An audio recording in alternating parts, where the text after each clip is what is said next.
Evening. Call the special session to order. You have roll call, please, Beth? Mayor Kavanaugh, Here. Councilmember Leger, Here.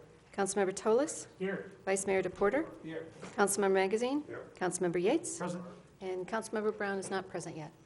Okay, now discussion with possible direction to staff regarding capital improvement projects relating to Fountain Park access and the Avenue of the Fountains, holiday lighting, and electrical issues. Grady? Yes, thank you, Mayor.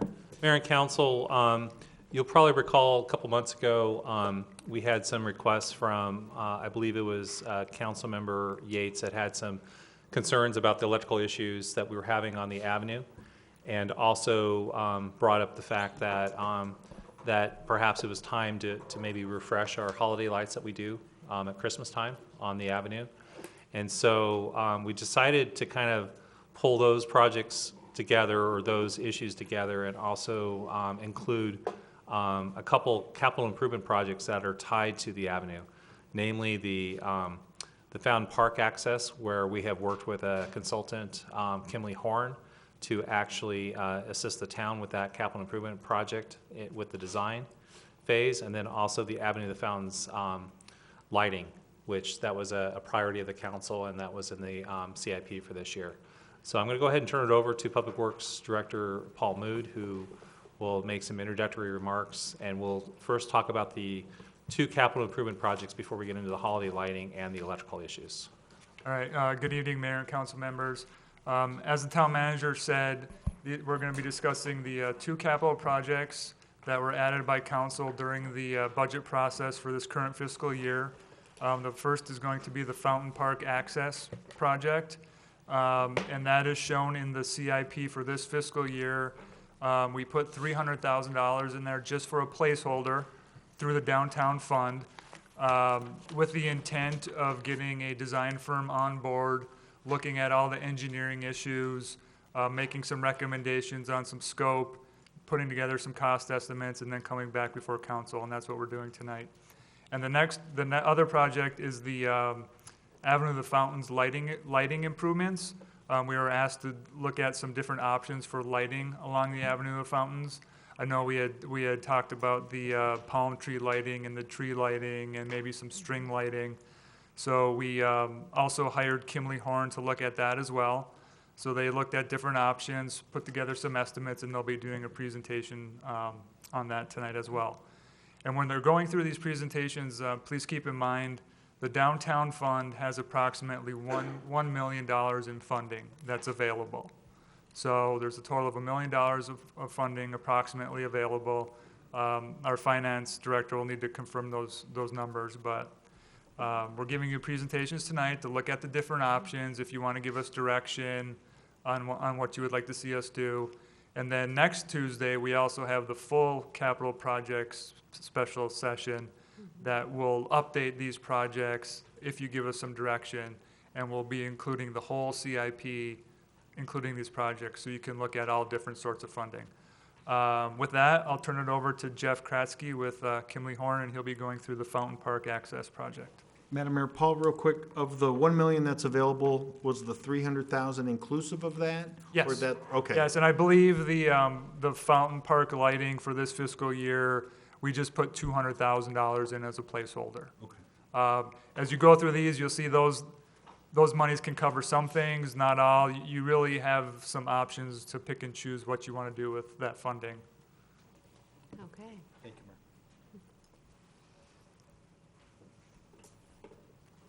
Good evening, Mayor and council members. It's a pleasure to be here this evening. As Paul mentioned, my name is Jeff Kratzky. I'm with Kimley Horn.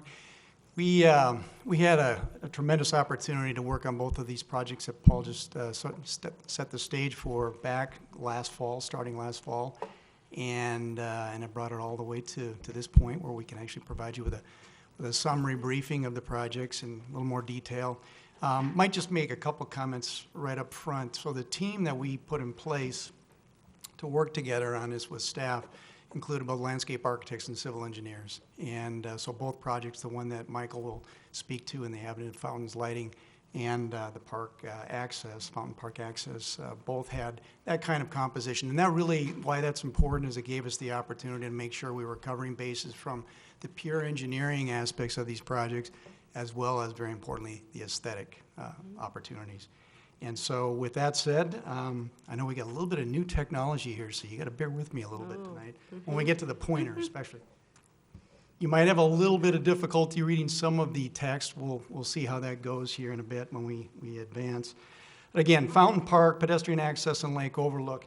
The primary challenge, this project is focused at the east end of the Avenue of the Fountains, and actually the area, and we'll get to it in just a bit here with the pointer and show you more. But so the east end of the avenue, right at Saguaro Boulevard, and then actually immediately on the east side of that intersection is really where the focus for the pedestrian overlook, and then a pathway system that extends from that headed to the north. So that's our area, our general area of focus. And again, this is a project that had many opportunities, some primary goals, pedestrian access. We wanted to provide access through the avenue, not just the Avenue of the Fountains, but anyone that's entering the park along that would be the western edge, the eastern edge of Saguaro Boulevard, interfacing with the park. So being able to safely provide access into the park off of those thoroughfares and into the park. So that first and foremost. And providing that connection, I think very importantly for the Avenue of the Fountains and sort of that view and that vista down the avenue, and then have it terminate at Saguaro Boulevard with the look out over the lake, over the park and to the lake. And so we'll take a look at some views and what that looks like as well as a part of this concept. So, but another key thing is once we get people to the east side of Saguaro Boulevard, we have an overlook, and that overlook really provides the opportunity, as I mentioned, to enjoy the park, look out to the lake, look out to the fountain, and certainly all of the expansive area of the park. So providing a safe environment for people using that area to be able to do that, and then helping facilitate future connections between the fountains, Avenue of the Fountains and Fountain Park. It was an overriding goal. So starting last fall, we explored, I think it was three different concepts that would allow us to do what I was just describing, which is provide that overlook on the east side of Saguaro Boulevard, and but then also being able to provide a circulation system that would allow people that wanted to move out into the park, connect up with the trail system that's already in place around the lake. And so having worked through those concepts, we narrowed it down to a preferred concept, working with staff very closely and getting a lot of feedback. We were able to refine that and bring it down to, from 3 concepts down to 1, and looking at the opportunities and challenges. We did this for all 3 of the concepts that we looked at. But then in the end, the selected and preferred concept really gave us an opportunity to make sure we understood what the opportunities really were with that preferred concept, why we would select that, and then some unique challenges that come with all of the concepts and things that we were trying to sort of overcome as a challenge as a part of the design concept. So opportunities, clearly, as I mentioned, an entry feature, providing a landmark viewing platform and entry into Fountain Park from Avenue of the Fountains, providing additional connectivity, enhance that in that whole downtown area. We know how busy that area gets for special events throughout the year, but then just day to day, people that are moving down and circulating through the downtown area. And then access to the amphitheater from Saguaro Boulevard and Avenue of the Fountains. So those are some of the primary opportunities related to the entry feature. Some of the unique challenges, and you all know that there's a major primary feature that you see right now along that eastern edge of Saguaro Boulevard as you get into the park is a major drainage corridor. And we needed to make sure that we did not impact that drainage corridor, take away any capacity with anything we were thinking about. So that was a pretty important thing there. There's a lot of, with that drainage feature or element in there, you know that there's a lot of vertical change from Saguaro Boulevard. If you're on the sidewalk there and down to the bottom of that channel, it drops off quite quickly. And there are several feet of vertical change there. So working with both the topography and the existing drainage and exploring alignment concepts that would allow us to connect from the viewing platform and then make a connection, providing ADA compliance, opportunity for people of all abilities to be able to circulate out and get out to the lake and connect in with the existing pathway system. So this is where it may be difficult. This is one of them that's going to be a little more difficult to read. So I'm going to try this feature, and Paul will help me if I screw it up. Okay, there we go. So this is the viewing platform at the east end of Avenue of the Fountains. And then from there, this concept took an alignment of a path along here, paralleling Saguaro Boulevard, and then coming down to about the Parkview Mayor, could we- alignment. Jeff, Can do we you have turn a the light- pointer? Jeff, we have a more Does it- conventional, less technologically advanced. I can go ahead and do that. red if you'd like, dot. Sure. How does yours work? Because mine's Mayor- okay, but I think we could turn the lights down so we have a better, Justin, could you get the lights in the back? Could you get some of these? These are like, does Beth control these? I don't We're think so. business. I'm All right, not so sure. She we'll has try a to do lot of this now, switches. And if you have trouble hearing me, if I get turned too far this way, just let me know. Okay, so again, the viewing platform is right in this area here at the east end of the Avenue of the Fountains on the, what would be the east side of Saguaro Boulevard. And then the pathway that connects with the rest of the circulation system around the lake here is this system right here. And I'm shaking a little bit here, but trying not to. Paralleling Saguaro Boulevard, and then I mentioned just a bit ago that Parkview Avenue, from that alignment, is ultimately, just to make it easier to help give you a bearing, it is at that point, if you directly project the line across where we make our connection right here with the existing pathway system around the lake. So there's the end of the new, the proposed pathway that connects in with the plaza. So we're at grade here. We're at the same, essentially the same grade as Saguaro Boulevard. And then as you move down the pathway, it starts to transition down with the grades, that vertical separation that we were just talking about that takes you down into the drainage. The drainage center line is about like this right here. If I quit bouncing, it would maybe be a better line. But anyway, so we're transitioning down in grade along this edge, paralleling Saguaro, and then we wrap around, working with the grades, making sure that we're ADA compliant. That's a pretty important driver here. And so that makes that connection.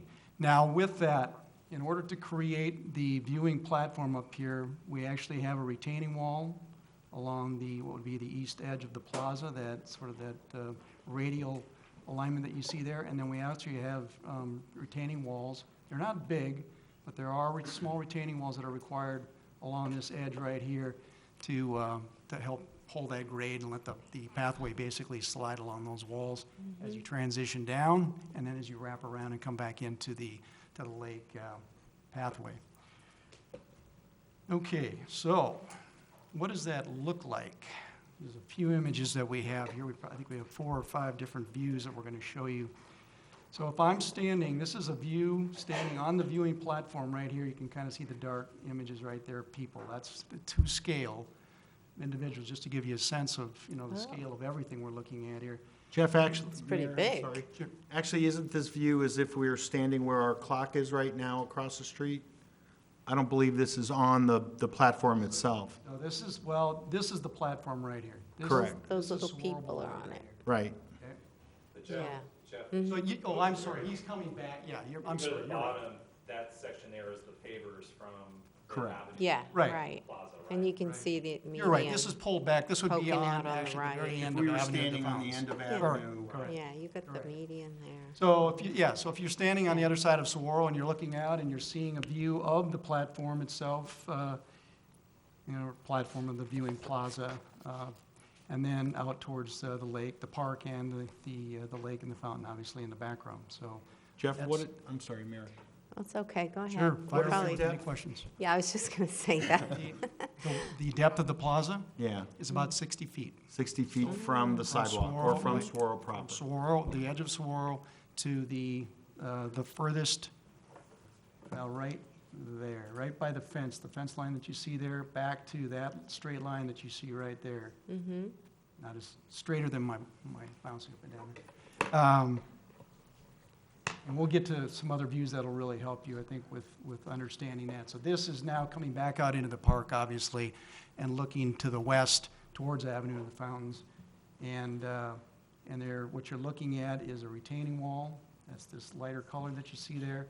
And then we have a zone of plant material where we're actually, it's kind of at a slope. So we're not, we're trying to minimize the height of the retaining walls that are needed to be able to retain this grade.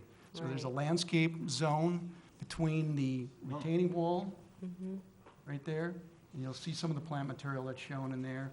And then on the upper surface, obviously, is the safety railing that would be required at the plaza level.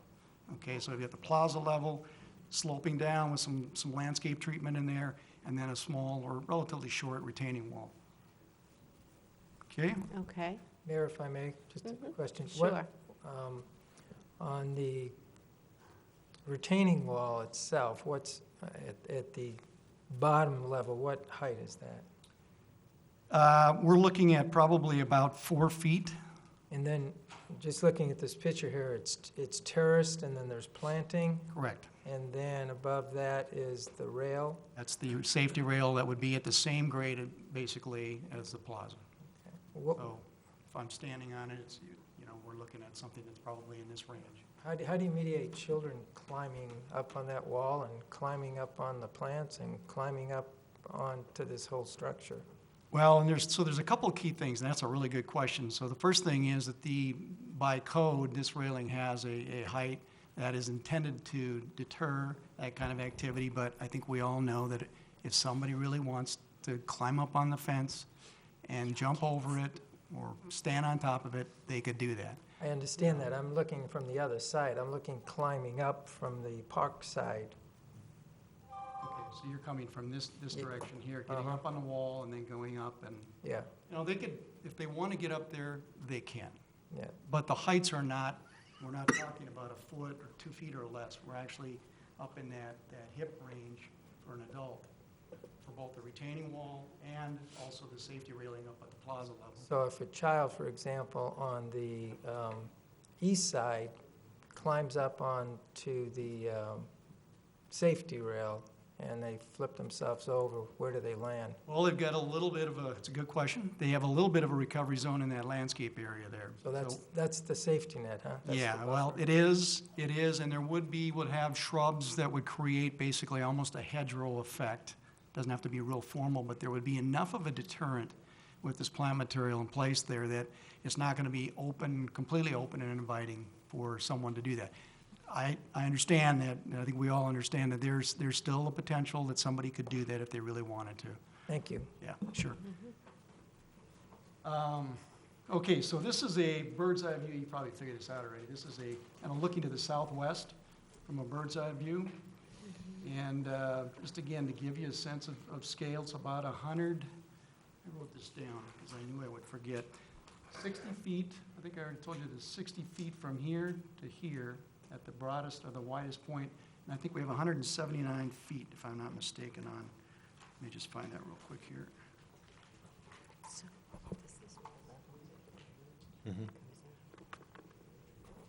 Excuse me, 260 feet from one end, from up here down to here. So just to give you a sense of scale. A little bit shorter than a football field, and about as deep as pitcher to catcher. Correct. And I will tell you that when we were working with staff and looking at possibilities and different concepts, providing enough scale, enough area with this pedestrian overlook, this plaza area, to really give you the opportunity to make it multifunctional. You could have some, I know you do a lot of things with arts in the downtown area, but it could be any kind of vendor setup that fits within the scale of that, but it certainly would give you a great opportunity to let people come in, go out, stand along the rail or wherever and view, the park and the lake. But you certainly have a lot of opportunity as well for special events and special setups that could come with that. So it's pretty multifunctional, and we wanted to make sure it was big enough to do that. I take it the surface material is pavers to match what we already have on Avenue. Correct, that's what we're thinking, that's what we're showing here in the concept. Something that gives it some accent, some special feel to it. Councilman Magazine? Yeah, thank you. You said it's multifunctional. Can we back up a bit and tell me, if you will, what's the objective of this? What were you told is the objective of this to begin with? The objective was to be able to provide a destination, a landing point almost, if you will, from the terminus of Avenue of the Fountains with all of the high, the activity that you get along the avenue, and being able to safely cross Saguaro Boulevard and have essentially enough room to be able to safely get across and then come in and enjoy and have access to the rest of the park and the lake. So the access, safe access, and a gathering space or a contemplation place, just to put it that way, giving people something where they're not standing right along the edge of the roadway once they go across to the east side of Saguaro Boulevard. So that was one of the biggest goals. But then the other really very close related is trying to provide the continuity and the connectivity from that lake location, once you get them across Saguaro Boulevard, provide a system that provides about as direct a link as we can to the existing pathway along the lake, so we have a complete system and connectivity to do that, to make it safer for people and give them options on how they get out into the park and to the lake. Am I correct that there's a stairway? Can you bypass that area to get down into the park? At Park View, down on the, let me go back here. Actually, it'll be, For the president's statue? you know what, let's do this. Let's Over here. go, okay. Are they building one? There is, so I mentioned that this is all ramped It's here, like a little- slowly, just a nice gentle slope to the walkway here. At this point, right here, There's a in little alignment with this stair. crosswalk off of Parkview, there is a short staircase right there that we have as a part of this concept. So we're not only are we taking care, we're providing an access into the park from Avenue of the Fountains, but we're also doing it down. In that case, we're doing it with a staircase because of the grades that we're working with. So there's options of taking the gentle pathway from Avenue of the Fountains or taking a direct route. If somebody really wanted to get across quickly and not have to go all the way up to the plaza or the reverse, they could do that. And what if individuals were in wheelchairs?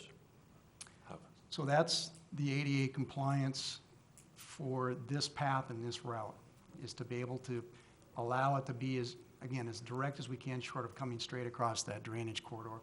So this is all ADA compliant, this whole pathway system, and then tying in with the lake, which obviously is as well. So it's a complete system providing for people of all abilities. And the grade of that pathway is adequate for that Correct. situation? And that's your ADA compliance, a very, very gentle slopes.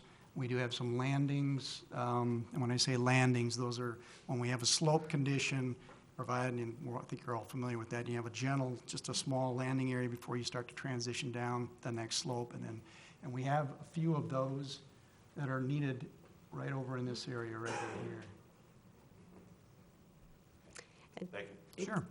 Councilman Magazine, just to add a little history, this goes, some sort of a connectivity, goes back to when Brian Hughes was here with Community Services, and he had looked at different ways when our former manager was here to come down from the avenue and do some sort of a switchback.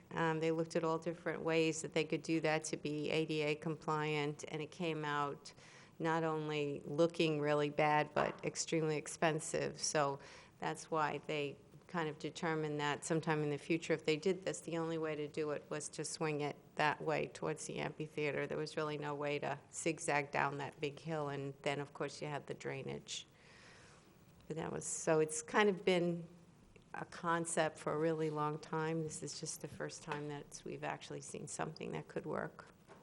Madam Mayor. Councilman Yates. I was going to mention, all of us up here at some degree was part of the SWABAC plan and that concept which was adopted, which Okay. this does Yes. conform to that about connectivity. So it is more than just a concept. my 2 cents would be along Councilman Magazine's, is maybe adding a set of stairs on the left side, which would be the east side, for the folks who want to bypass the long walk down there. Is that even a possibility, to set stairs that just go to just the bottom grade? So can you help me, help? Right there. Right here, okay. Could we do it? Sure. We've got, again, it's additional cost that'll be added to the project like everything else. It's dollars and cents. What is the drop in feet? You know, I knew you were going to ask me that question. I should have had that. Paul, do you happen to remember the vertical that we were working with on that, right up the top? I know I can tell you that, I think it's between 10 and 15. I was going to say, I know it's at least 10 And feet. then coming up the other side, then you have a problem coming up the other side of the swale because it's about another 8 feet. By code, do you have to adjust to that, or could you just go down to the grade and leave it at that? Since it's not ADA requirement, Right. We've already met that with the other one. Right. So then it's, Mayor Kavanaugh, Councilmember Yates, we did look at coming down, but you really can't just end your pathway in the grass. You have to tie it into another pathway. And you get into coming down the swale, up the swale, and if you look at the main area where you have like the concourse in the hills, that's actually in a bowl. So there's actually another little dip in there. Yeah. So it becomes really challenging to do that. I mean, we could do I it. use the word legally, Counselor, but technically, you couldn't do it for those reasons that you just mentioned. Well, I don't know if you need to provide ADA access in the exact same location. I don't think you I think can. we would meet the provisions, requirements for ADA with the pathway system that we Mhm. have, where we go out and we wrap around and then come and connect in with the lake. To add another set of stairs, it's done all the time. You've seen Yeah. projects of different types where as long as you're providing different alternative means to get to the same point or provide the same opportunity. That's really what the driving criteria is. Yeah. But in this case, as Paul mentioning, it becomes pretty prohibitive in terms of construction, cost of construction, to be able to do that. It could be done, certainly. Yeah, it can be done, and the other issues we were looking at is, again, lighting the pathway. And you might remember Michael did the presentation on the bollard lights. But if you go into that swale, whatever you put in there will be under 6 feet of water at some point during the year. Right, You- but it's- you- and if someone went the other way, wanted to go the other way, it's not that far from the path by the plaza, the back of the plaza. right. So they could just, if they didn't want to go that way, they could just, By the president's. Yeah, it's yeah, not that- right by it's the not really that president's. far to It's go not back that and far, it's Well, no, it's short. this wouldn't stop anyone from just walking down, which is what No. all of us are doing now anyway. Yeah, well, the kids do that. They like to roll down. I do it. You do. Councilman Magazine. Yeah, if the objective is to help people get from Swarrow, from that area, down the hill, okay, is it possible to put in a stairway or two leading to the paths and not have the overlook? And not have excuse me? Plaza, You could. You could. The plaza was incorporated to be able to provide that terminus to the Avenue of the Fountains, knowing how important that is as a downtown area and destination. It really provided a means to collect people, more than just a few, and provide that multifunctional space or that capacity that I mentioned earlier. That's the reason why it's there, the primary reason. could it be done in phases? For example, could you do the stairway leading to the path and at another time put in the plaza? Yeah, you could. I mean, there are a lot of options with any of the concepts we looked at in terms of how you would implement them. The main thing, obviously, is, at least as we've discussed it with staff, is we need to get a route, safe route, an accessible route to get over so that we're really allowing people to take advantage of the park and the circulation system that's already there. So could we do it without investing or doing any of the plaza area and just have this connection come up and, be just like it is right now, connected with Saguaro? So people come down and come across the crosswalk, and then they pick up the pathway and come down. I'm sure that could be done. Thank you. Vice Mayor? if I could, maybe just mention one other thing too, because it ties in with a lot of the questions we're getting here. So when we were looking at the three concepts that I mentioned, we actually did have one that provided or explored a direct connection down, just to see what happened. What does that mean if we do that? I mean, how do we work with the grades? What walls are required to create the staircase? And then again, so a direct connection that way, we did that. We actually did some they came down in part way and then came across and didn't come all the way down. And if you're wondering why we actually came all the way down to this point here, just a little bit north of Parkview, is because, again, the grades and the drainage structure that's right in this area right in here. So we're basically trying to avoid all of that and stay out of that drainage, that main drainage corridor. So those were the driving factors behind its location and its alignment. And also for events, there's parking across the street. The people are walking across the street to get, I'm just thinking like 4th of July, a lot of people are coming from over there where the parking is in the 208 area. But you couldn't have that stairs without the other path, because then you wouldn't be providing an ADA Correct. access. So you're still not going to avoid, and then you're bringing people right down into the wet area, which Correct. sometimes is very wet. Yep. Vice Mayor, did you still have something? Yeah, I was just gonna say, it's a lot bigger than I imagined, but I think it's nice, especially if the staff had in mind the intention to potentially use it as a public space, for our continuation of our festivals or a rentable space, perhaps.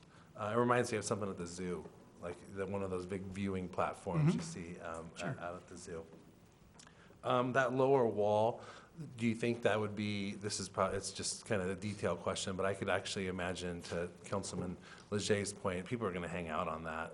A hip level wall sounds like a cool place to sit and watch is that okay, or is the vegetation going to be cactusy and not welcoming to sit by? Well, I think, again, we haven't gotten as far as to, defining what the plant palette is and the types of materials, but clearly one of the objectives would be to create the deterrent for people to want to climb up that, those walls and then climb up on the railing or the reverse. So we certainly did think about that. Plenty of species we could select from to help us achieve that. Sure. I do see it. I mean, I think it's a nice capstone on the avenue as far as drawing people down in a final place to hang out and take pictures. To Councilman Magazine's point, I do wish there was a faster way to get them down to the path and to the water, but I can see why it meanders down. So it makes a lot of sense. But I think it could be a cool addition to the end of the avenue and the beginning of the lake area. And again, Paul mentioned it too, but we could provide that staircase as a direct down in. People will go anywhere. But they're going to go, I think in our professional opinions, the reality of it is they'll go down those slopes. A lot of people will. They'll just say, you know what, I'm not taking that pathway. I'm going to cut across. But many people won't. And it's actually it's designed to have a good feel to it, so you're not right against Sorrel, directly back a curb with that alignment that goes north-south, which is a good part of the walkway. So I really kind of try to give some thought to what's that experience when the users are out there and circulating. Madam, the Wait, I mobilization, got I'm sorry. Councilman Tullis. Absolutely. Get in there.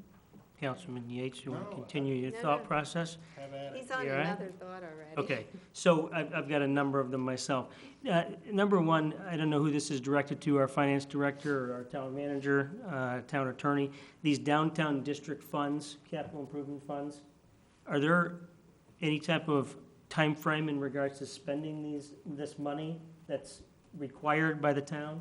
No, my understanding is that the money accumulates, and the reason behind it was to make improvements to the downtown area. I believe the plaza or the Avenue of the Fountains improvements that came out of that same pot of money that you see now that's on the avenue.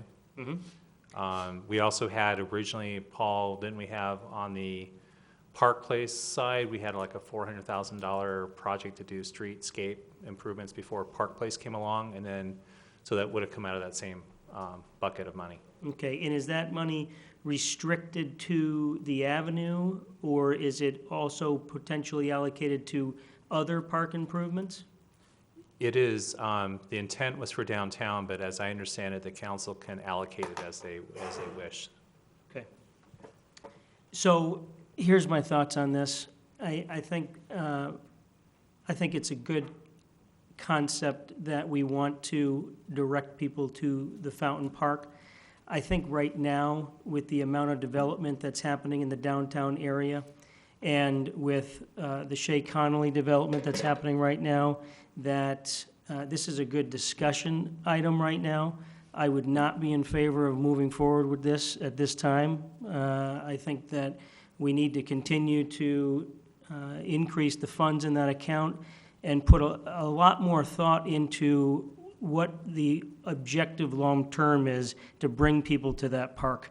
And I like your design, no disrespect for what I'm saying, but, a couple of thoughts I have is, number one, we don't have enough venues at that amphitheater right now, in my opinion, to justify spending the money at this moment on a pathway down there when we already have existing sidewalks and we also already have an ADA compliant access to the amphitheater when we have events. At this stage, I think we need to be directing pedestrians, tourism towards our retail center and the other direction to bring people to that area. And we have a lot of viewing areas over there right now with the investments we've made in the park, with the musical park, with the pathways we currently have. So I just think a lot more thought needs to go into what we ultimately want to do long time. And I would like to see us hold off on any direction at this time. Councilman Yates, did you want to I before we got into that, just about mobilization, if we're gonna do it, you do it when you do it in phases.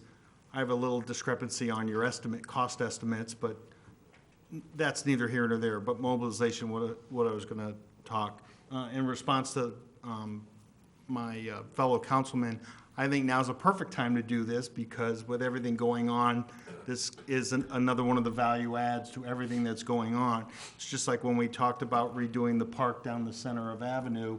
I think the timing of that was perfect. That kind of triggered a lot of the activity that's already going on down there. Just people are naturally going to there. This will be another spot to give reason to come down there.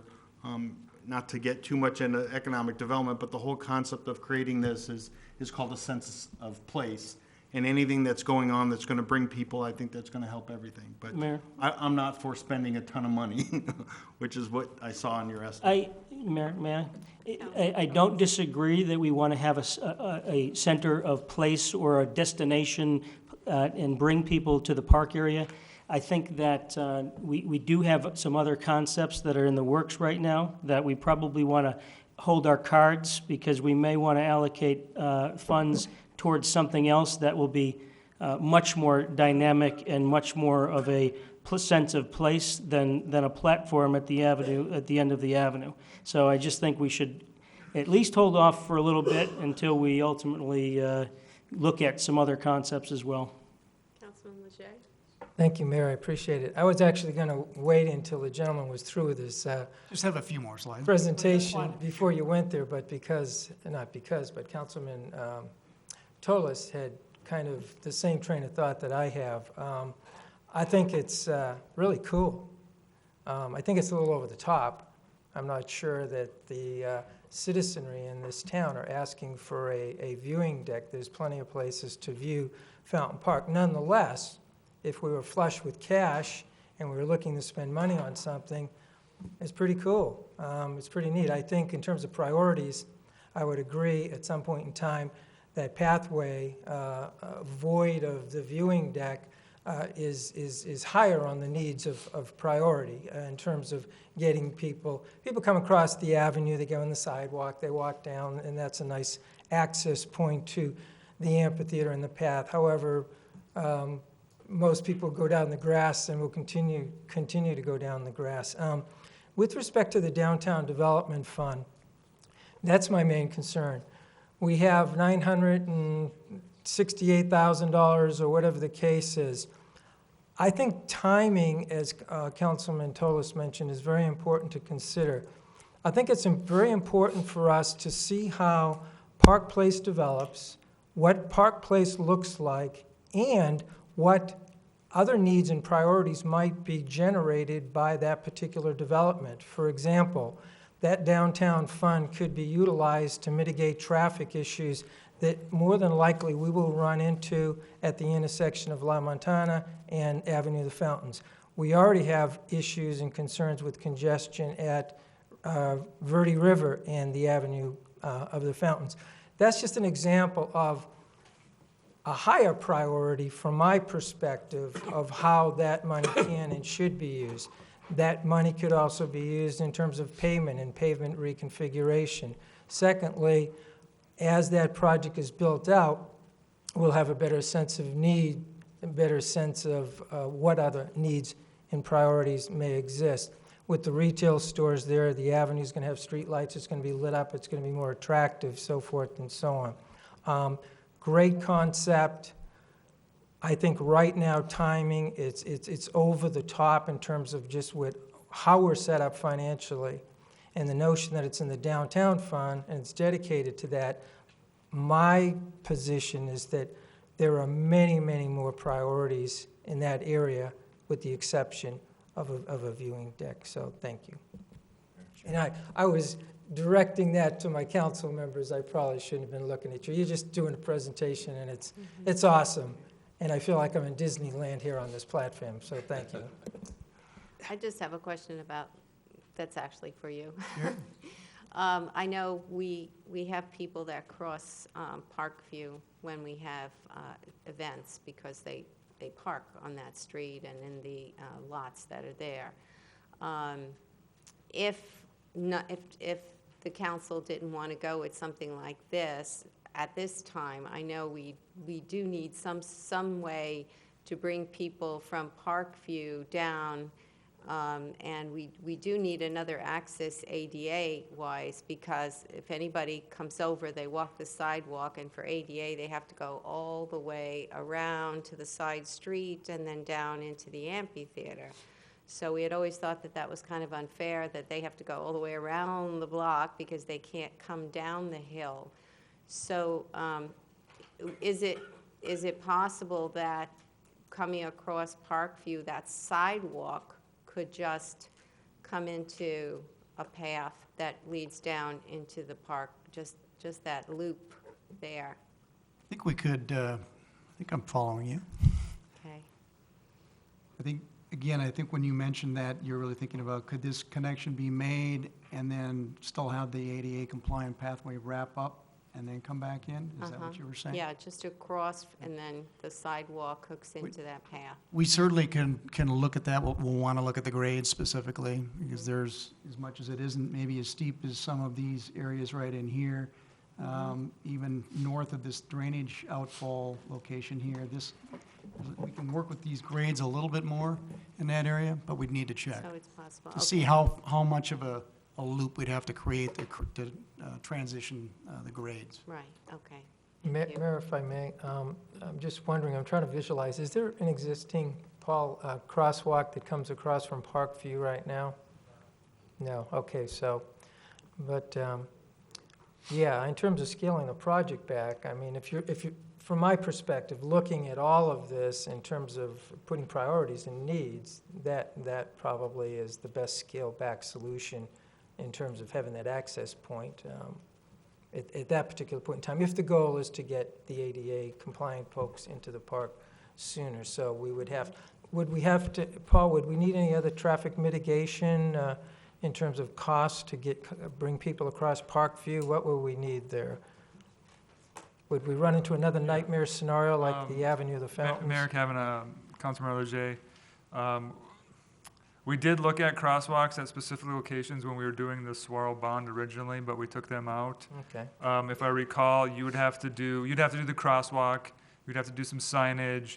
On the park side of Saguaro, you'd have to do a ADA compliant ramp, cut a ramp opening into the sidewalk. Okay. And as Jeff had mentioned, the biggest challenge is going to be meeting the ADA slopes coming off of that area. There's a reason why they have a staircase there, because of the slopes. Okay. Yeah. Thank you, But Mayor. it could be done. Thank Okay. Councilman Magazine. I think it's a beautiful concept. I really like it. And I think it would be attractive and a major addition to the town. But it's a nice to have. It's not a necessary. It's gotten along for how many years now without anything like this? Yeah, there are some difficulties, and there are some difficulties with access. And depending on the cost, I think maybe we could mitigate the downside of the difficulties of access. But this design, to me, is a Cadillac approach.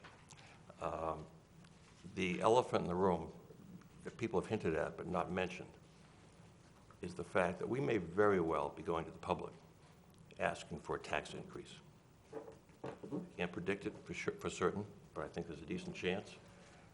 We have an ongoing shortfall that's getting larger, and I think the optics of this could not be worse. Simply couldn't be worse. If we say we're going to spend $80,000 or $800,000, whatever it is, no matter how you explain it, people are not going to understand it. And so for that reason, I cannot agree to this kind of a plan at this time. I think Councilman Tallis mentioned timing. I think timing is everything. And the timing for Fountain Hills is just wrong, in my opinion. And before we talk about a phased approach, which would be a stairway and a path and so on, I certainly want to see what the cost is. I'm sensitive to the fact that some people have some difficulty. But is it necessary? It's sort of borderline for me.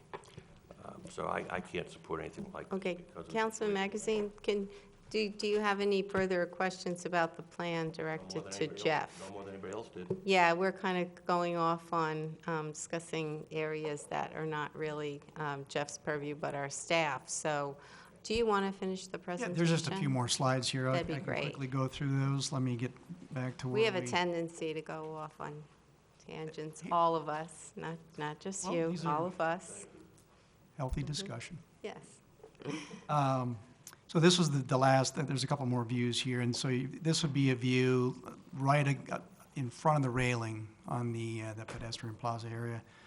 And what you would see if you were standing there, and then, and just a panoramic view, the bigger picture, if you will, which is obviously, as you all know, there's incredible views down there. And so this, again, is sort of a very much a side benefit, but clearly a benefit of having a space and a gathering spaces for contemplation and looking out at the wonderful, qualities and character of what you have in downtown.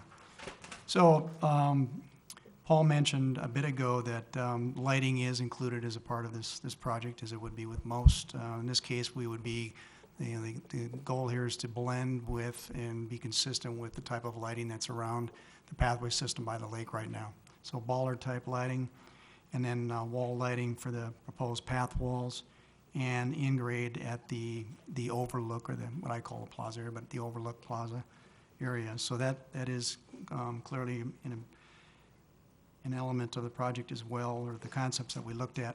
And then, of course, as you just alluded to through some comments, obviously there's dollars associated with any improvements. And so you've had a chance to take a look at the summary version.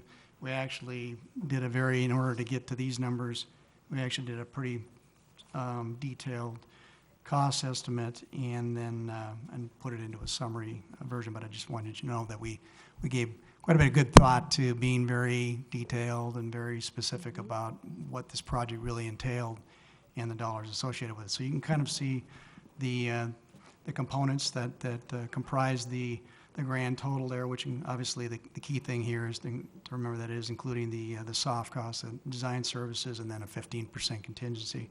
So you're looking at that $834,000 and some change. And then the last thing really is annual maintenance costs, minimal required based on this concept. This is what I would call and describe as predominantly a hardscape concept, a hardscape solution. So there's not a lot of plant material associated with it. There is some, as we've discussed, in the retaining wall and the raised planter that's in front of the pedestrian plaza and overlook area. So landscape upkeep, electrical, garbage collection, pretty nominal, given the potential investment. So we're not adding a lot of burden that way. So with that wraps up the overview. Okay. Happy to continue to take any questions that you have. Any other questions related to the plan? Plan? Yep. Okay, Yeah, build a plan. okay. I'm sure staff will work with you, but I assume you could come back with a cost estimate dealing with the stairway and path and so on, and eliminating the plaza. Yeah, I think it is just, really, it's a matter of staff just saying, hey, Jeff and your group, this is what we'd like you to take a look at. So, Mayor and Council, if that's the direction, and that appears to be a consensus, then what we'll do, we were hoping to get some decision tonight, because we're going to be, a week from tonight, we'll be discussing the CIP. But we'll see if we can get some preliminary estimates to put in the CIP as it relates just to the pathway and the staircase. If that's the consensus, we'll move in that direction. Well, I'd also be interested to know if that loop is possible to come down off the sidewalk and what that would cost. At the north end. From Parkview? Okay, we'll take a look at that, too. Thank you. Councilman I Toles? have another question for you. Sure. Did you have access, when you were doing this, of the downtown area specific plan that was passed by the council on September 17, 2009? Did we have access to it? Certainly as a document, absolutely. So you reviewed it? Yeah. So the plan, and as you build this platform, it doesn't appear to me to really comply with what the concept was for that beachhead of the Avenue of the Fountain looking over to the, so you changed it a little bit. Now, did you change it? Because it was a rotary there originally in the original plan.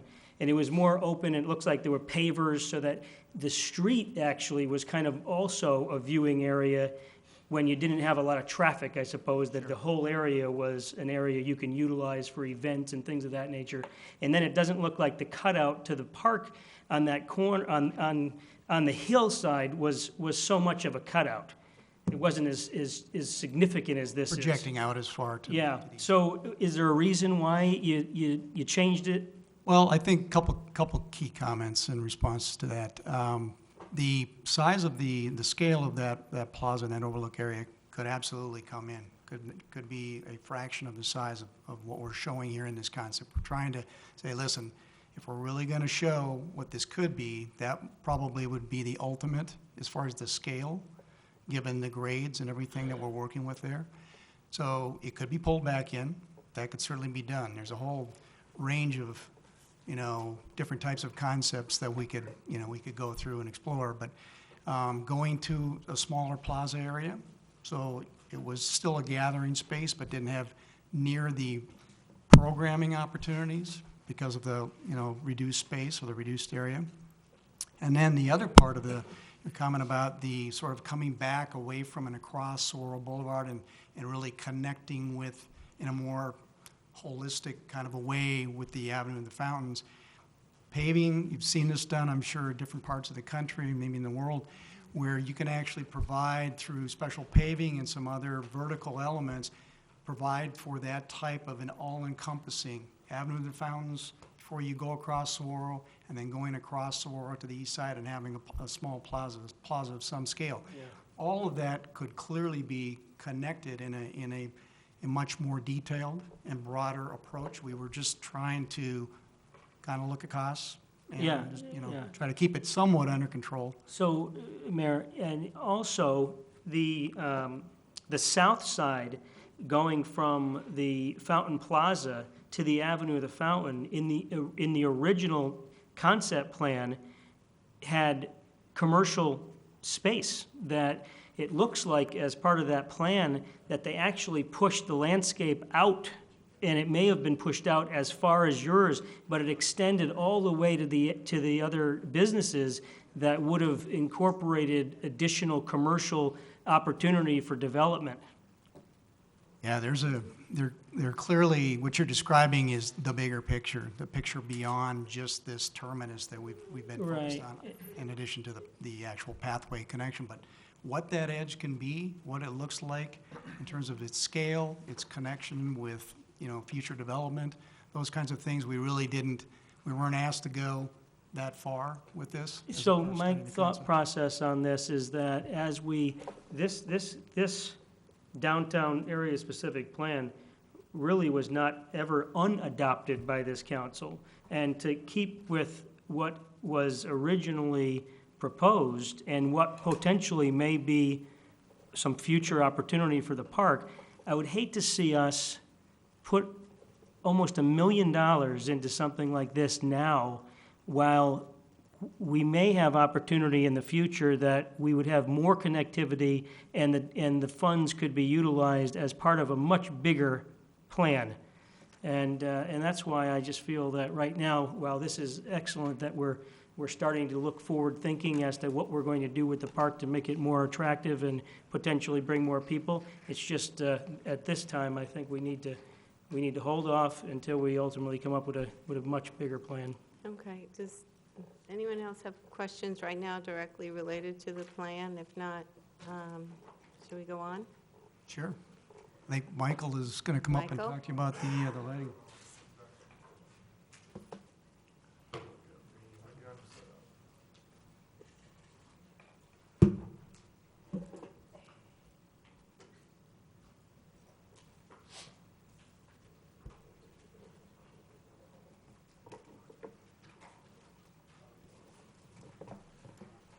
All right, Mayor and council members, as we move forward, just please keep in mind that the meeting for next Tuesday, we will need some direction on the projects. Like the one we just talked about, do we want to move it out a year? Do we want to move it completely out of the 5-year plan? So we will need some direction like that. We can look at the other costs for what you guys described.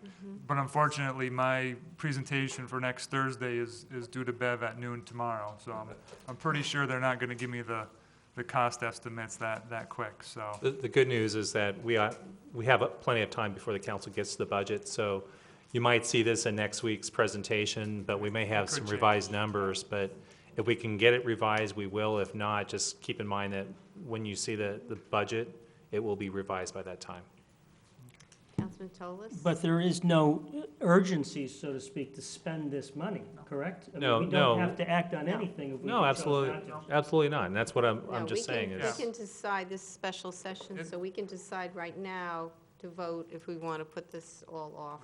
And it could actually remain in the CIP for next year, and we would just never do anything with just be it unfunded. unless we got direction from council to move forward as well. So, So we can do that after we see the rest of the we could presentation. just put it ARDA in as an Or- unfunded project, so it's in there, but then it doesn't get funded, so and then eventually it could just drop out, if that's the council's consensus. Okay, okay. okay. Mayor and council members, the next project we're gonna discuss is the Avenue of Fountains decorative lighting. So we asked Kimley Horn to look at some different options, and Michael Colombo with Kimley Horn will go through those.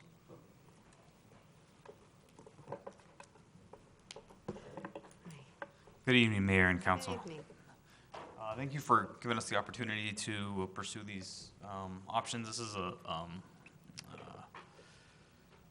we went through several different concepts, we met with staff several different times, looking at a few different ways to provide decorative lighting along the avenue. So we have ultimately, after meeting with staff, we've come up with 3 different concepts that we're going to present here tonight. We looked at several different inspiration boards and produced several different options and met with staff to refine it down to these 3 concepts. The first concept is tree wrap lighting, very similar to what you do during the holiday period, where we would wrap. The concept 1, we actually have it broken down into 2 different concept 1 and concept 1A. The first concept would be wrapping all the palm trees and Palo Verde trees on the outside edges of the avenue, the north and the south sides.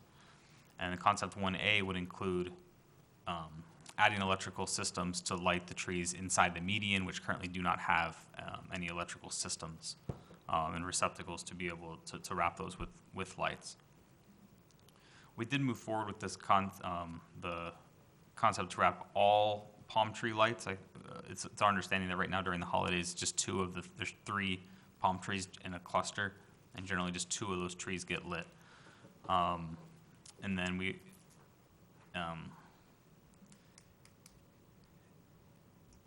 the lighting system will also have new photo cell and time clock and lighting contactor to be able to automatically turn these lights on and off, because there's currently a lot of issues with chasing timers. They're having town maintenance was spending significant time trying to get the lights to turn on and turn off, and it basically just came, all the lights just stayed on 24/7 during the holidays. So it would be a new rewire of the existing system on the outside edges of the roadway. So here's some of the concept images that we did a rendering of. It's might be kind of hard to see the lighting. Apologize for that, because it's kind of, we did a nighttime view. Basically, the palm trees here would be lit, and then all the Palo Verde trees on the outside. That would be concept 1. And then concept 1A would be the median trees. It's being wrapped with traditional string lights. It'd be about 10 light strings or so per tree, is what it comes down to.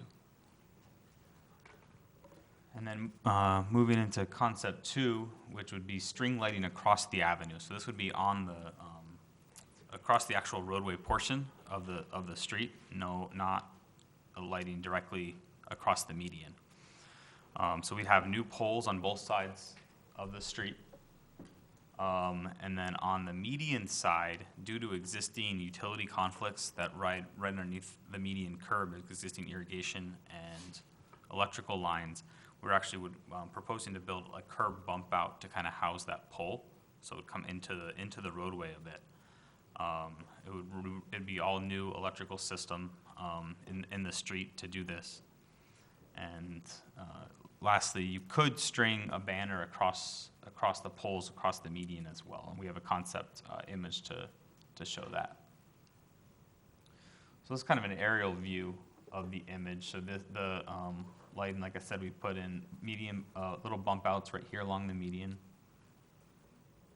And then we come across the street like this with continuous LED lighting. On this side, the poles would be located in the landscape buffer between the curb and the sidewalk.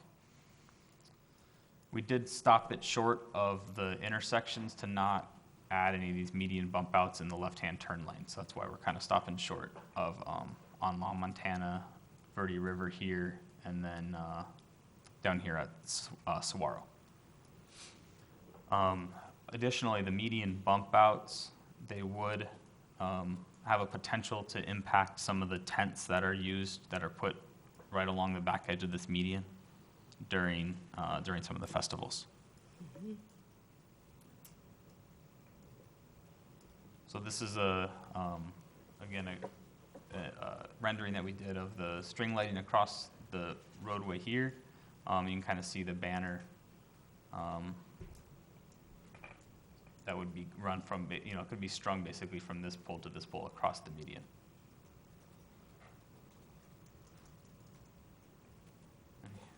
Here's another one showing the string lighting coming across both sides, both roadways.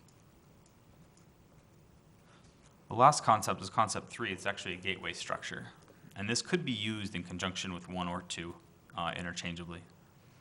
And this would provide like a landmark and theming element for the Avenue of the Fountains. And the way we set this up would be basically it'd be 2 structures, one located at the Saguaro on the far east end, and then at La Montaña on the far west end. And it would basically span the entire width of the median and be installed inside the median. And we would put some lighting fixtures on the fixture on the sign itself. It would not be internally lit.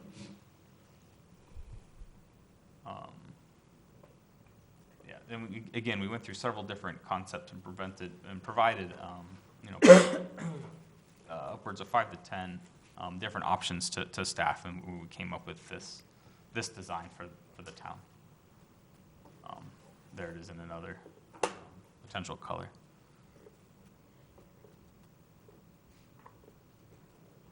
Okay, getting into the lighting ordinance compliance and how this would apply to the town's lighting code.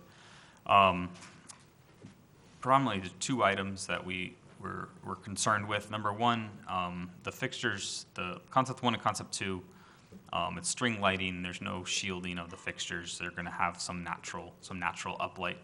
Specifically, we looked at the amount of lumens, and town code limits landscape lighting to 1,125 lumens within a 25-foot radius. And concept 1 with the palm trees specifically, since we have 3 palm trees, about 10 light strings per palm tree, we are over that lumen level. It's about 4,300 lumens total with all 3 trees added together. And the other part of the lighting code that we were is that you can't have a correlated color temperature of any fixture over 3,000 Kelvin. All these LED lights would be under that requirement. Moving into concept 2, the string light. If we looked at if we put a 25-foot radius over any point, we have about 3,000 lumens of light generated by that string light. So that would require zoning exceptions for both of those concepts. Concept 3, we again, the light fixtures would be mounted on the gateway sign. This is the gateway signage concept. They would be fully shielded, cut off, aiming down, being in full compliance with lighting ordinance. And again, be less than the 3,000 Kelvin requirement. And then finally, we get into some costs of 3 different concepts. Concept 1 would be, we kind of broke that down into basically this would be the lighting costs, and then the 36,000 would be rewiring of all the existing receptacles at the palm tree and Palo Verde tree locations to allow them to all come on at once with a single photocell time clock and lighting contactor system. Essentially what would happen is that there's currently a quad outlet receptacle at the base of those palm trees.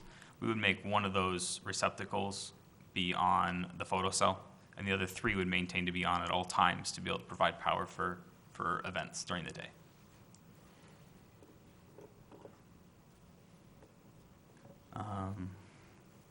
So yeah, total cost of concept 1 would then be $98,000. 1A would include all the new electrical requirements within the median, so all new conduit and trenching and receptacles to all those trees. Concept 2 would be, again, new poles along both sides of the avenue and string lighting across there, and then the associated electrical infrastructure required to support it. And then concept 3 would be, that price is for two gateway structures, one on each end of the avenue. And then getting into some of the maintenance requirements using concept 1, if we had these light strings permanently on all the palm trees, it would require yearly removal and reinstallation to be able to trim trees annually. We are assuming, due to the hot summers here in the town, we would assume that these light strings will probably need to be completely replaced every 2 years. And there would be a monthly maintenance contractor that would come out and replace, just if there's a single burned out string on the palm trees. Concept 2, looking at the LED bulbs, they should have a lifetime of approximately about 8 years or so and not need to be replaced, nearly as frequently as concept 1. But the light strings themselves would need to be replaced about every 5 years. And concept 3, similar time frame there with the LED board and then the driver of the fixture. And that's all I got. Okay. And questions on the plan? Councilman Yates? Thank you. This may be a Craig question. What are we spending right now annually on wrapping? Isn't it around $30,000? And I'm rounding. Mark, do you recall what we're doing on that?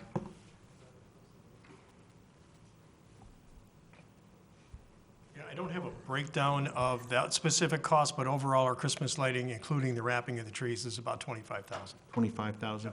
And Madam Mayor, if I may, what triggered this, at least from my standpoint, if everyone remembers this last holiday season, our lights were out quite a bit because the infrastructure, it did rain quite a bit, which causes everything to trip. So the system worked in the sense that nobody got electrocuted, which is tremendous, but consequently, we were without lighting for quite a bit during the holidays. So that's what kind of triggered, do we have an infrastructure issue?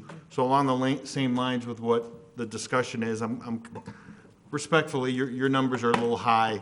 I mean, I'm in development, but I just looked at some of those numbers, and thought that's a little outrageous. But to put it in context, we already spend about $25,000, and so how can we leverage that to maybe get some more value out of what we're looking at for what it's worth? But the infrastructure, I think that's something we need to talk about regardless, because we've never really had anything. I know the Shea Group, aren't they responsible for some of the infrastructure on their side? Streetscape, like with hardscape and lights, and some vegetation. Also, part of the reason why the cost is high for all three, obviously, is they're putting in electrical infrastructure for these projects, so they're not using the existing, from what I understand, correct? Correct. It would be, yes. And go back to the cost slide real quick, just to clarify that. Get there. Okay. So there would be a new, this 61,000, that was all palm trees. That's why it's a little bit higher than I think the number that's typically done on the avenue. It would be, all 3 trees, not just the 2 trees. That's part of the reason. And then it was new, all new wiring using the existing conduit system to be able to get all of the trees onto the same photocell and time clock rather than running them 24/7, or trying to have a individual timer at every cluster of trees. Okay. And Councilman Yates, you mentioned some of the issues, but we also had the issue that the lights had to stay on 24. Right. Well, because it's either they We were do have some they were out. infrastructure issues, but I think we Yeah. could cure that potentially with this. Yeah. But again, the 61,000, that's the cost to just wrap the north and south trees along the same lines of what we're already doing in the holiday season. We're just adding the south side. Yes, sir. That is correct. Mayor? I've got Vice But Chair it's online investing in next. that versus And right then now, we'll we're go just, to you. we're like paying a lease price or a Right, it rental would be price. buying the light strings themselves and then owning them. It wouldn't, right, because right now you're just paying someone to come out, they would maintain them for you, and then they take them back down for you, correct?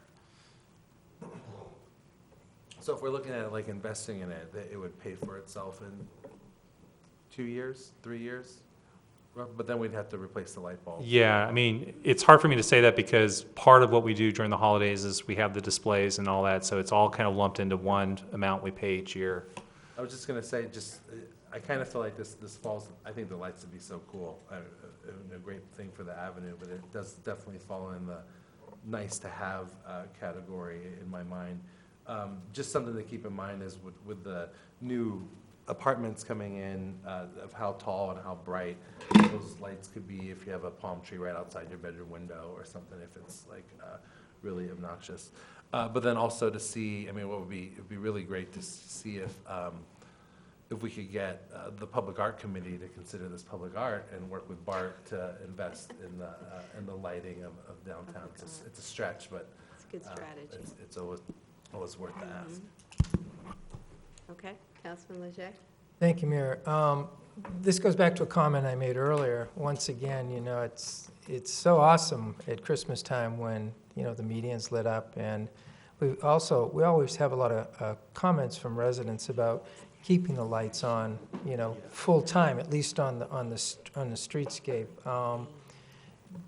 Did this cost, you mentioned maintenance, did this cost contract maintenance? It doesn't include contract maintenance, does it? It does not include contract. Okay, so annually you would have contract maintenance. The other thing, kind of dovetailing off to something Councilman DePorta said is, this gets back to what I said earlier.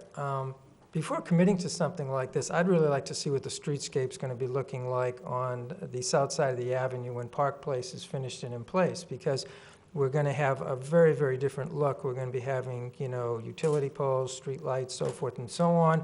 You're going to have commercial on the bottom floor. If it's active, it's going to be lit. It's going to project a lot more lighting onto the streets. So it's going to be a different scenario. Majority of the feedback I've received from residents after Christmas is, man, how cool it would be to have, you know, the Palo Verdes and the palm trees lit up. Getting back to maintenance, you had mentioned unwrapping. Now, I don't know if someone can answer this question. I like concept one, getting rid of the Palo Verde trees. I think that when you look down the avenue, and I've seen this in other cities, it has more of an elegant look than an overwhelming look with lights going across and banners and so forth and so on.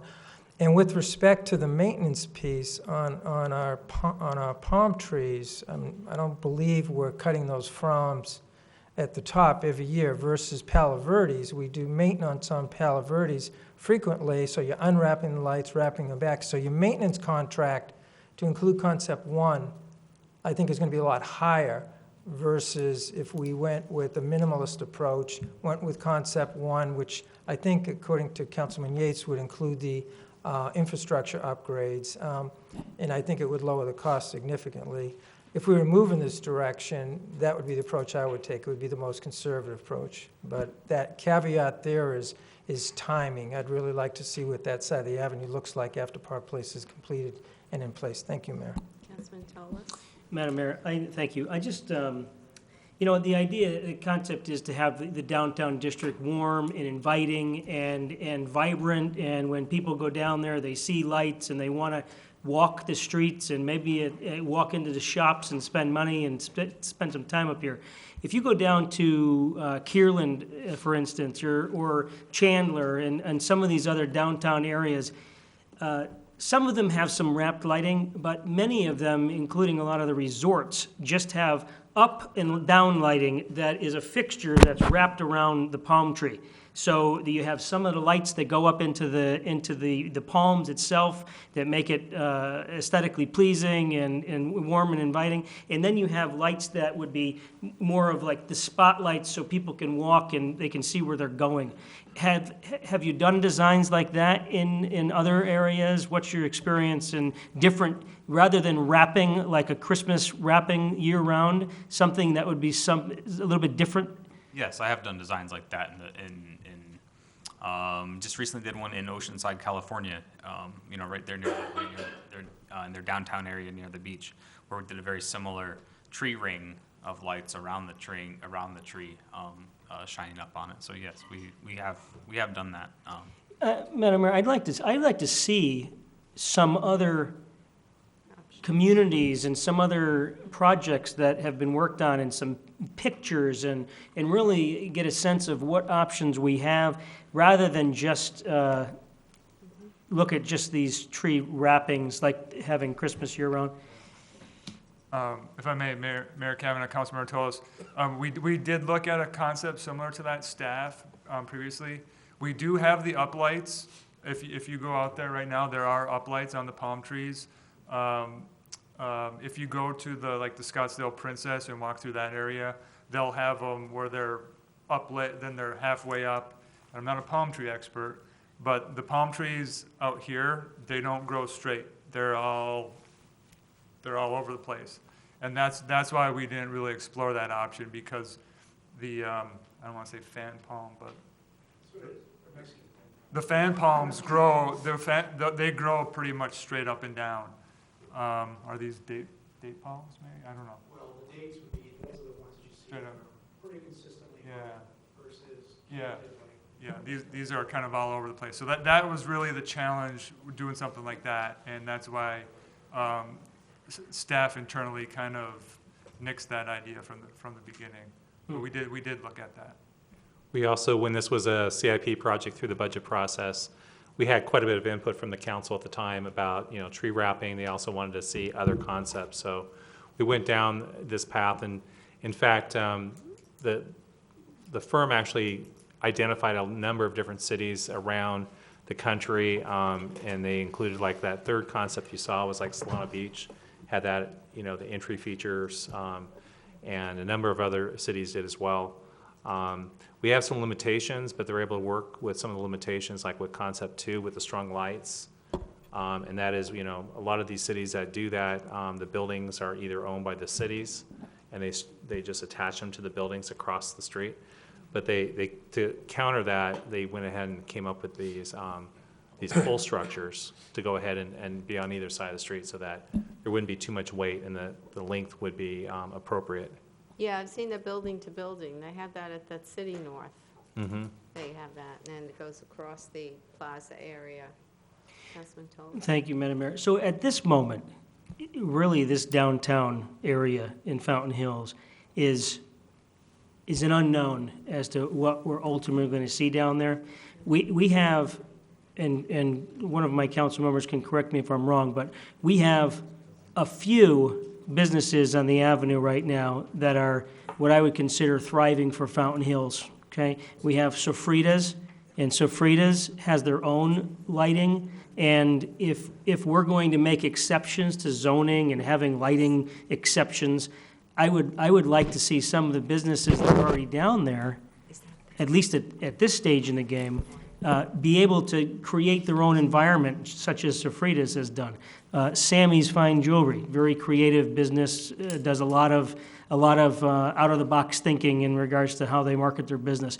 Neighbors Property Management, Remax, they do the same thing. So I guess my point right now is that I think we're premature in spending the amount of money we're talking about right now until we ultimately determine what's going to be down in that downtown district. I'd like to have feedback from the developer for that area. I'd like to have feedback from the businesses that ultimately come down there. I'd like to have a discussion with the businesses and ask them what they feel would be the best concepts that they feel would generate more activity for the area. I think we just need more feedback. I think it's a great concept, and I think the idea that we want to make this downtown area vibrant, we're all on the same page with that. I just think we're a little bit premature in moving forward with allocating this amount of money. Okay, and it's aside from the extras, we do also have to consider if we want to at least spend the money to fix the wiring issue for the holiday lights, so that we don't run them 24 hours. We can put them on timers, and so they're not going to be going out a lot like they did last year, so that, that we could just consider doing that part. Councilman Magazine? Comment, no question. Is that all right? Oh, you can say whatever. I just, if it's directed at Michael or the staff, no, okay, That's what I'm telling you, it's not. all right. Comment. As I think Grady will tell you, I've been an advocate of wrapping the palm trees for well over a year. He and I discussed it, and it was a direct result of my wife and I, like others, seeing other towns like Palm Springs and other places where it really lights the place up. It draws people in. It's a line of demarcation and so on. And so I've been a real advocate of doing this. I think it would be tremendous for the town. But same as my comments for the last project. Regardless of the price, I don't think the citizens would understand, especially given our present situation. And while I would keep it in the CIP along with the previous project, I believe the time is wrong to pursue something like this. Councilman Yates? Thanks, Mayor. My only caveat here would be infrastructure, I'm all in for spending, but along the same lines, do we need to spend it today? We might be able to wait, but since we already are doing holiday lights every year, I have a feeling that $25,000 probably $2,350 of it is wrapping the lights and the labor. Everything else, setting it up and down the avenue, I'm being facetious, I don't know what the breakdown is.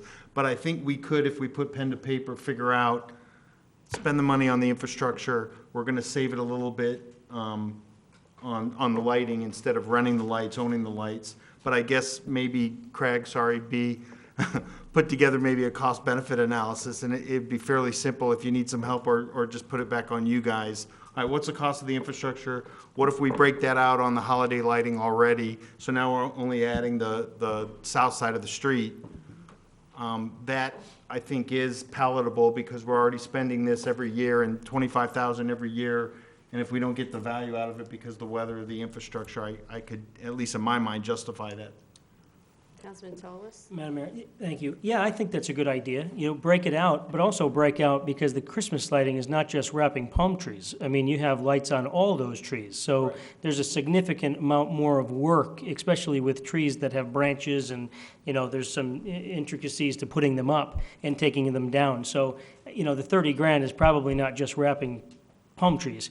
And then also, in regards to the improvements of the median in our previous contract and what was in the details of what the expectation was for the electrical and how that electrical was supposed to work. Is there any way we can move back and look at that contract and look at who actually was the electrical engineer that did that and whether or not it was done to the specs that we approved as a council? And I was not on the council at that time, so I'm speaking as the former council approved the plans and the specifications. If it's not working to the specifications, why would we need to put more money in? We need to call that contractor back up and hold their feet to the fire to do it correctly. Grady, do you think any of the staff would have that information for us right now, or should we just ask that they could look into that? I think some of it we can address. Part of the issue, to Councilmember Tollis's point, and this is my understanding because I wasn't here when this project was undertaken, but only when it was just completed. My understanding is because of all the events that we had on the avenue, there was a need to have flexibility with power for like the Great Fair and other events where they needed power. So that we came up with the idea of working with our vendor to come up with these spider boxes. So these are the big boxes that you see out on the avenue during the special events. To the mayor's point, during the holidays, we have to keep our lights on 24/7 when we have the displays and the lights. Mm-hmm. And it's very embarrassing. We get calls all the time. Do you realize your lights are on? Yes, we do. Why are they on? Well, because we really would have to have, like probably 200 different timers going to do that. Because when they planned for the lighting, I don't believe that they planned, as we're talking about right now, the photo cell type power that would be at the trees, for instance, that could be plugged into and minimize the number of those timers. So we can certainly look into it. I know that we've had two different types of issues. We had the avenue issues where we've had lights that go out, and one is a warranty issue. And the other is we've had some issues with the lights on the street side or the sidewalk side, like with the sconces that are in the Ramadas and all that. And so there are two different unrelated issues that are going on right now. And it's very frustrating to myself and the staff because they get fixed and all of a sudden they go out, and then we're reminded by citizens that why are the lights constantly out? So I think we need to really take a very hard look at trying to get those problems fixed, for sure. And I'm not sure that it's an issue specifically with what was installed and if they installed the correct fixtures or not. I think it's just we have things that are beyond what was originally designed, the way that they're being used. Okay, Councilman Leger? Thank you, Mayor. Along the lines of what Councilman Yates was saying with respect to infrastructure, do we have a sense, I'm not sure if this is a staff question or not, specifically what we need to do to remediate the problem? Do we know what we need, what technology needs to be enhanced, what infrastructure needs to be improved? Because what I'm hearing is infrastructure improvements. It is kind of crazy. We pay for these lights and they're out. I mean, they're on all the time, except when they're not on all the time, and they're off. and it's an issue. So what I'd be interested in, I could support moving forward on the necessary infrastructure improvements to enhance what we're currently doing and a cost for that. Two things. First of all, I don't know what the cost is. Secondly, I don't know what specifically needs to be done to solve the problem. Paul, can you help us out with that? Mayor and council members, I'll kind of talk about the infrastructure, and I'll have Mark talk about the holiday lighting. There's two systems. So on the north and south side of the avenue, that's original infrastructure that went in. And that electrical, if you look at the base of the palm trees, there will be a fourplex receptacle. And those are constantly powered. So if you have a fair event, people can plug into them. It's 110 power. So what we found over the years with the holiday lighting on the palm trees and the Palo Verde trees is each system will get plugged into a timer that will get plugged into that receptacle.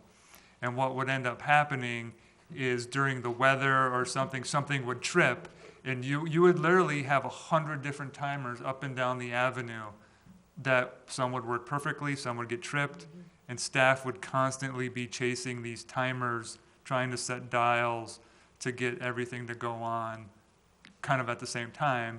And eventually it got to the point, just leave them on 24/7. So what Kimley Horn is saying is that the north side of the avenue is controlled by a cabinet on the by the Chase Bank, and the north side pedestrian lights are on a photocell, but those receptacles are always live.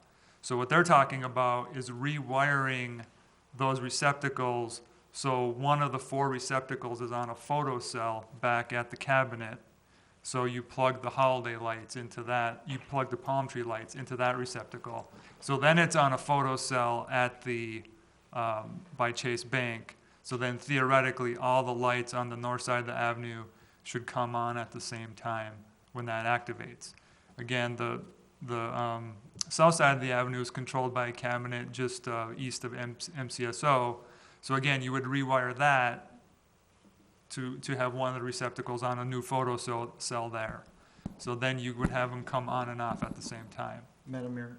Paul, was there any surge protection issues? I thought that's what part of it was also, is everything came on and, because there were 110s. Not at the cabinets. Not at the cabinet. Not at the cabinets, it's at the individual. Now for the, I guess I have a question. What? Councilman Toles? Madam Mayor, so I'm not an electrician, but I've done a lot of electrical work. These panels and the circuit breakers that are associated with all of these receptacles, why wouldn't we be able to, and, right now, we've had discussions that we have parks and we have gates that are closed by staff. Is there a breaker that you just shut the breaker down at the end of the night or in the morning and you turn it back on in the evening when the lights go down? You could do that. In one breaker for the whole thing? And can't you put a timer on the actual panel that controls all of them? That's what he just said. Not a photocell, but a timer. The timer or photocell, doesn't matter. Yes, you can, but what would happen is that receptacle would no longer work during the day during any festival. It would always be on that timer. So if you have a festival or if you need power at that thing, you'd have to go override that timer. All 4 of your receptacles would then be on that. All 4 of your receptacles would then be on that timer. So right now it's either all on or all off. That's kind of the issue. I'm even more confused than I was before. Now for the inside the median itself, the old electrical issue is stuff would trip at the panels, and we corrected that with the upgrades to the avenue. If you remember back when we had the discussions on the infrastructure for the avenue, we specifically went with the event receptacles and the spider boxes. It gave much more flexibility those spider boxes now have 6 110s outlets and I believe 1 220. So where the chamber used to have to bring in generators up and down the avenue for the middle, they no longer do. For the so they know if somebody needs more power for their booth, they can plug into the higher amperage in the spider box. So that was the thought behind the spider box. And what is happening in the median, it's more an issue with the holiday lighting getting wet and tripping the breaker at the spider box. So the spider box is doing its job. It's more of an issue, and I can have Mark talk about that because I believe he's talked to the. Yeah, I got it. I say, Councilman Lachey? Thank you, Mayor. So I asked someone to identify the problem. You've done that, Paul. And I asked for someone to identify the solution, and you've done that. So now, with respect to cost, identifying the problem and the solution, is this $36,250 cover that? Or is there additional cost? Mayor Kavanaugh, Councilmember Leger, that would just be for the lighting on the north and south side of the avenue in the palm trees. Okay. To get those to get those receptacles, those four plex receptacles, to get one on a photocell or a timer. Now, we are having some issues with ballasts in the lights. We're having some ballasts go out. Sure. So that's, we're working on those. As far as the median, I believe the lights would need, on our displays, would need to be upgraded to LEDs, all LEDs. And then we would have, which they should be doing anyway, we should be making sure that the holiday contractor, when they come out, they're using outdoor rated extension cords. And we could put in, because Mark's gonna have to bid the holiday lighting out again this year, make sure they have like weatherproof connections or caps over there. What I'd like to suggest, and I'm trying to line up with the comments on infrastructure, is to come up with that resolution for those electrical problems we have and what that total cost is, and bring that back to us when we look at our capital improvement projects and make that a capital improvement project. Well, actually, it wouldn't be in the CIP. It would be in the CIP. It wouldn't be in the CIP. It potentially could if it's 50,000 or more. We'd have to do more improvements. But the other side of that, it would be funded through the downtown fund. Could be. It could be. Yeah, I would suggest that you come back with an estimate and you fund it through the Or downtown we could fund. put it in the downtown fund in the budget for next year. Well, It's the same thing. that makes a lot more sense because our capital fund is very anemic right now and getting lower, particularly after fire station and several things, so. All right, so the bottom line is everything that you just presented as the problem and the solution is going to correct the issue of the holiday lights going out and also allow us to use timers, photocell. It will allow us to use a photocell or a timer on the north and south side of the avenue. I would have to look at the changing the median event receptacles to a photocell or timer because that's a completely different system and higher, different power. Right. Well, we wouldn't want those lights to go out. But- Those lights have to stay on. 'Cause But then then they're again, gonna- if you do that to your vent receptacle, your Events. your power's all on or off. So if somebody has it might create some problems with events. So I guess, right now, you know what the issue is. The Christmas lights are on 24/7. They're shorting out so that they were out sometimes at prime time. So you know what the problem is, so maybe you could come back with the actual solution to fix all that and how much it's gonna cost. Mayor Kavanaugh, council members, that's really a function of the holiday lighting, which is in community services and Well, you could just. yeah, we'll work with He Mark. heard me. Yeah. Isn't he right there? Talking with Mark, it's really redoing all the holiday lights so that they're LEDs.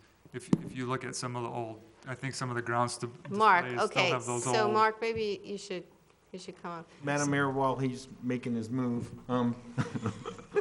if you could also take out what wrapping of the palm trees is costing us in that bid so that we can compare apples to apples. And I believe we have that figure and it's broken down. just to highlight on what was mentioned earlier, we have two issues with the lights. I think as was mentioned, the spider boxes are functioning very well for events. We use up to 20 of them for the Great Fair, and they work just fine. Had no issues with them whatsoever. We've never had any issues with them. Where we get into problems is when we use them for the holiday lighting, okay? Two things. One is the holiday lights that we have are very old. They are glass and they're very brittle. So by switching, as recommended by our vendor, to LEDs for the cost of his estimation was $7,300, we can go with all LEDs. They will use less light and they're plastic. They're much more durable. And they'll be much better at resisting if there is any water that gets into it. We got two issues with water. One obviously is Mother Nature. We had a great deal of moisture this year during the Christmas season, the worst possible time of the year. So it took out a lot of the lights, which tripped the breakers, which again, the spider boxes were doing their job. Instead of the fixture causing a short, it knocked out the box. And so you have to go back and manually set that. The other disadvantage we have is each of those systems, all the way lined up through the whole length of the plaza, are controlled by 4 different electrical boxes with probably 10 to 12 switches in each one. You literally have a system that either has to be all on or all off, or you go through and turn off 40-some switches at 4 different places. So it's not a system that was very well designed to do holiday lighting. So if we're going to fix it, my suggestion is the quickest and easiest to fix part of the problem, the major part of the problem, is with redoing it with LED lights. And that's a relatively inexpensive expense of $7,300. We're going to have to do something different. And again, we may need to get with Kimley Horn to say, how do we and can we fix 4 different locations with 40 different switches? If you were down there when we turned the Christmas lights on, we have 4 people strung out with walkie-talkies. And we count it down as the mayor counts it down. Yeah. I count it down over the walkie-talkie so everybody could turn the lights on at the same time. And it takes this many times to go down that box and turn every single position on. So it's not really set up well for You got it, holiday though. lighting. You got it. All We did. all of them went on. We did. Mayor, So, okay, so what you're gonna look at is, that the next time we do the holiday lights, we're gonna go with LED lights, okay? And then you're going to also look at a system whereby we can somehow turn these on and off, Much more easily. and just, so as. Maybe photocell or something. and We'll leave that to the Whatever, expert. yeah, I know you don't know that now, but Right. that's what it sounds like. You know, we all wanna look at the cost of that, I okay. agree. And Madam Mayor, yes. as we've been saying, pull out on separate on the holiday lighting, what wrapping of the palm Yeah. trees, because we could replace it with this Yeah. year-round and get 2 for. Sure. Okay. Mayor Kavanaugh, Councilmember Yates, to your point, the Kimley Horn estimate on the wrapping of the palm trees goes all the way down to Saguaro Boulevard on the south end. So they're gonna have to go back and pull all those out of their estimate if you really want an apples to apples comparison based on the holiday. Is that what you're looking for?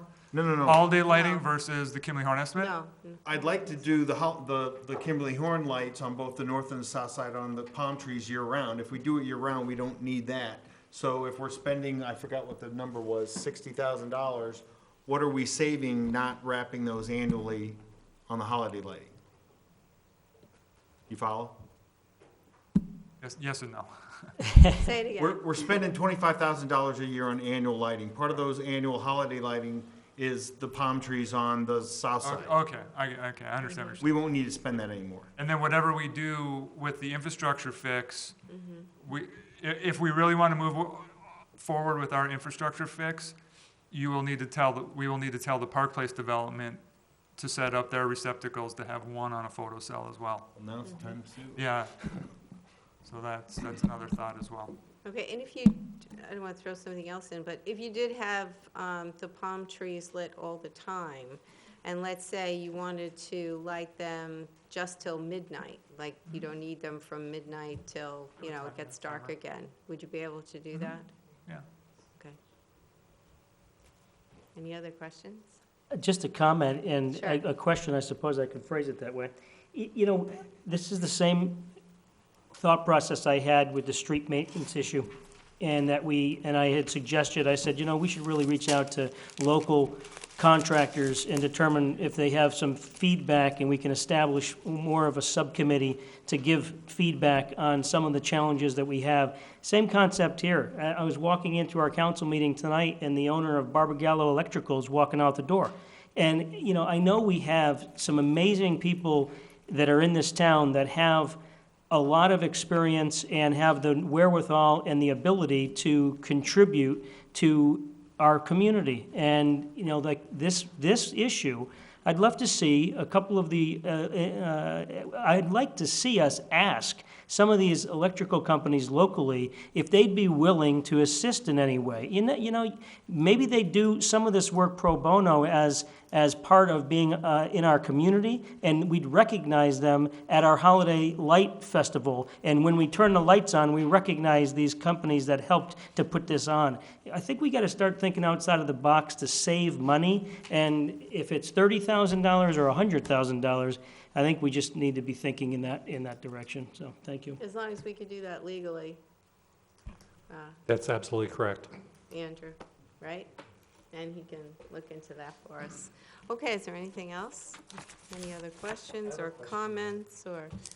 Yes, I think it's a Grady question. The Grady. downtown money that we talked about, that we were talking about for the deck, could that money also be used for our lake improvements?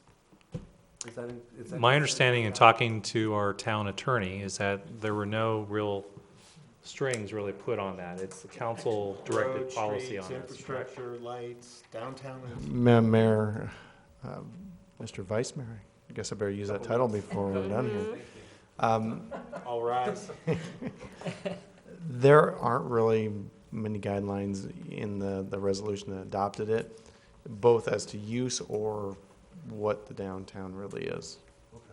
And my thoughts were, as my esteemed colleagues over there were talking about, other best uses. I mean, I was thinking of the control system we weren't able to buy this year, so we could turn the fountain on from a phone upstairs instead of the old box. But just some thoughts.